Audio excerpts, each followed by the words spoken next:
तो हम सबसे पहले तो ये चाहते हैं कि सरकार जो है इस बेरोज़गारी के मुद्दे पे ध्यान दे और पर्टिकुलर एक एग्ज़ाम कैलेंडर को तैयार करे। और 3-3 मुख्यमंत्री बदलने का इनने काम किया है। इनके विज्ञापन और नई-नई चीज़ों में जो है कि नाम बदलने का इनने काम किया है। आपका क्या शुभ नाम है? विनोद कापड़ी। आप क्या करते हैं? मैं स्टूडेंट हूँ और कॉम्पिटिटिव एग्ज़ाम की तैयारी कर रहा हूँ। तो आपको क्या लगता है आगामी विधानसभा चुनाव में क्या मुद्दे रहेंगे? किन मुद्दों को लेकर आप वोट करेंगे? सबसे पहली चीज़ तो ये है कि जब भी कोई सरकार बनती है तो सरकार का सबसे पहला दायित्व ये है कि वो बेरोज़गारी के मुद्दे पे काम करे। सबसे पहली चीज़ हमारे लिए तो यही है।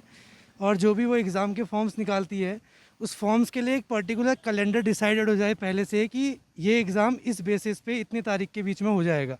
लेकिन वो क्या करती है, जैसे इलेक्शन का टाइम आता है उसके 2-3 महीने पहले से वो सारे के सारे एग्ज़ाम एक साथ दे देती है। उसके बाद जो बच्चा प्रिपरेशन कर रहा है वो किस बेसिस पे प्रिपरेशन करे, हर किसी का पैटर्न अलग है। तो हम सबसे पहले तो ये चाहते हैं कि सरकार जो है इस बेरोज़गारी के मुद्दे पे ध्यान दे और पर्टिकुलर एक एग्ज़ाम कैलेंडर को तैयार करे। सरकार कैसी आनी चाहिए?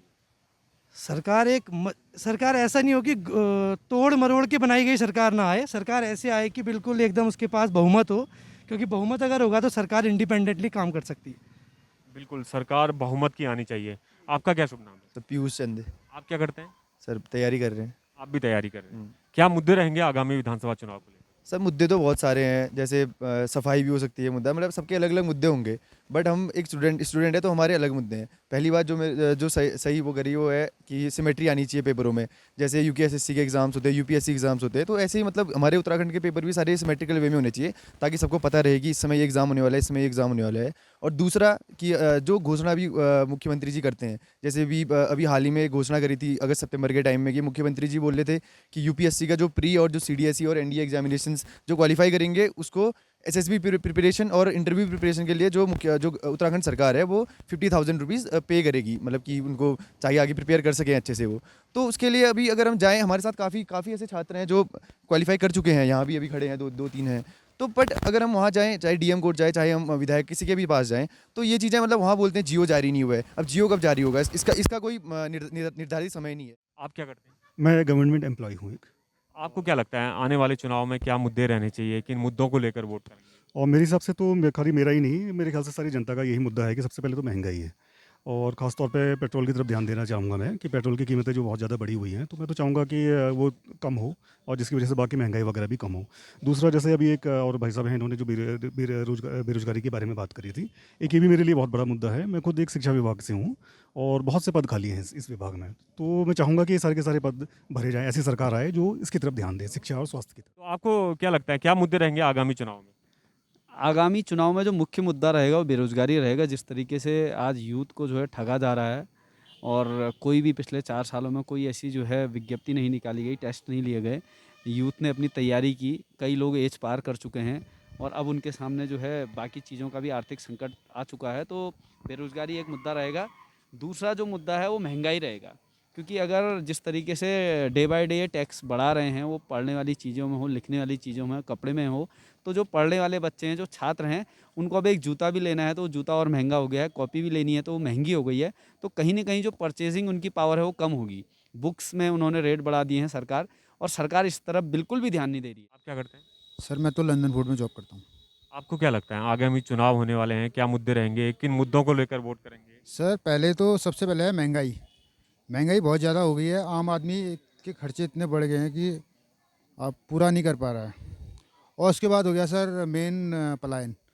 जब आदमी को यहीं रोज़गार मिल जाए तो आदमी पलायन करने की आदमी को ज़रूरत नहीं है, क्योंकि यहीं पे कंपनी वगैरह फैक्ट्री वगैरह खोल दी जाए। जैसे मैग्नेसाइट फैक्ट्री है, इसको बंद कर रखा है। अगर इसको खोला जाए तो आधे लोगों को यहाँ रोज़गार मिलने की आवश्यकता है। और मेन मुद्दा है सर स्वास्थ्य, सबसे बेकार है स्वास्थ्य यहाँ पे। आदमी को यहाँ पे डॉक्टर नहीं है।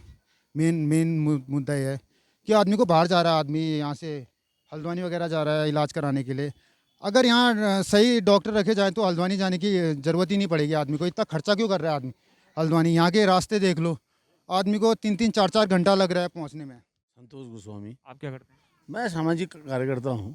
आपको क्या लगता है क्या मुद्दे रहेंगे? स्वास्थ्य भी एक बड़ा मुद्दा लोग बता रहे हैं, पलायन भी बता रहे हैं। आपको क्या लगता है? मेरे हिसाब से रोजगार और स्वरोजगार एक बड़ा मुद्दा होना चाहिए, क्योंकि 5 साल से ये सरकार बिल्कुल जो इसकी जो ग्राउंड में इसकी जो स्कीमें हैं वो बिल्कुल फेल रही हैं। मुझे जहाँ तक लगता है अभी पूरे लगभग सारे गाँव में लोग ठसाठस भरे हुए हैं बेरोजगार। और ये मनरेगा के भरोसे या छोटी मोटी जो गांव में स्कीमें चल रही हैं उसके भरोसे इतने लोगों को रोज़गार नहीं दिया जा सकता।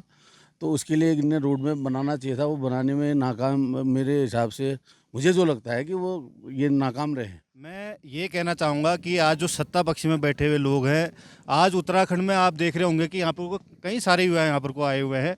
पहली सरकार ऐसी है जिन्होंने पेपरों के माध्यम से, समाचार पत्रों के माध्यम से, विज्ञापन के जरिए तमाम नियुक्तियाँ निकाली और आज हम देख रहे हैं कि ना किसी भर्ती के लिए ना कोई यहाँ पर नियुक्ति की जा रही है और 3-3 मुख्यमंत्री बदलने का इनने काम किया है। इनके विज्ञापन और नई चीज़ों में जो है कि नाम बदलने का इनने काम किया है। आज उत्तराखंड बेहाल है और देश की हालत भी काफ़ी नाजुक है। सर मेरा नाम पवन भट्ट है। मेरे पास 3 मुद्दे हैं। पहला एक एयरपोर्ट का है, दूसरा यूकेएसएससी और तीसरा एजुकेशन उत्तराखंड में।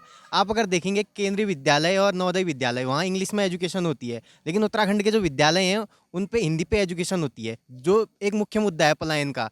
पिथौरागढ़ से पलायन का एक मुख्य मुद्दा ये भी है कि ग्राफिक एरा जैसे इंस्टीट्यूट हल्द्वानी या देहरादून में है, जिसके कारण लोगों को इंजीनियरिंग करने के लिए बाहर जाना पड़ता है, जिससे कि फीस से दुगना उनका वहाँ रहने खाने का खर्च रहता है और बहुत लोग उसको अफोर्ड नहीं कर पाते। तो मेरा एक मुद्दा है कि एक इंजीनियरिंग कॉलेज पिथौरागढ़ में खुले और जो पिथौरागढ़ के सरकारी स्कूल हैं उन्हें इंग्लिश माध्यम में कन्वर्ट किया जाए। और दूसरा है एयरपोर्ट का। एयरपोर्ट पे फ़्लाइटें आ नहीं रही हैं और जो भी फ़्लाइटें आ रही हैं वो आधे से ज़्यादा ख़राब फ़्लाइटें हैं और जितनी भी आ रही हैं वीआईपी और हेलीकॉप्टर लेके ही आ रही हैं।